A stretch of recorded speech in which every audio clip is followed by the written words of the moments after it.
Sınav toplumuz artıq yenidən satışdadır.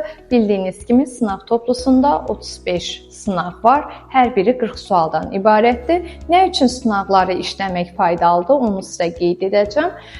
Demək, bu sınav toplusundakı bütün sınavlar qəbulda olan suallara ekvivalent, yəni analoq şəkildə qurulub və beləcə siz imtahanda real nəticənizi bu testləri işləyərək bilmiş ola biləcəksiniz. Gəlin elə sınav toplumumuzdan sizə qəbul tipli bir sual təqdim edim. Which of the given word best completes the sentence? Verilmiş variantlardan hansı cümləni doğru şəkildə tamamlayır? Baxın, burada fikir verin. Biz ilk öncə nə görürük? Difference. Yəni ingilis dilində tell difference də var, make difference də var. Yəni tell difference fərqləndirə bilmək, arasındakı fərqi deməkdir. Make difference isə fərq yaratmaq, bir təsiri olmaq deməkdir.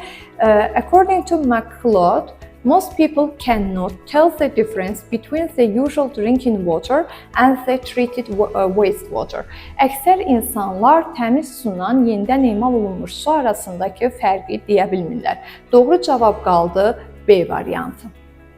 MİQ və sertifikasiyaya hazırlaşanlar, əgər siz də qəbul tipli suallar işləmək istəyirsinizsə, bu test bank sizin üçün çox faydalı olacaq. Vəsaiti əldə etmək üçün rəy bölməsinə plus göndərməyi unutmayın.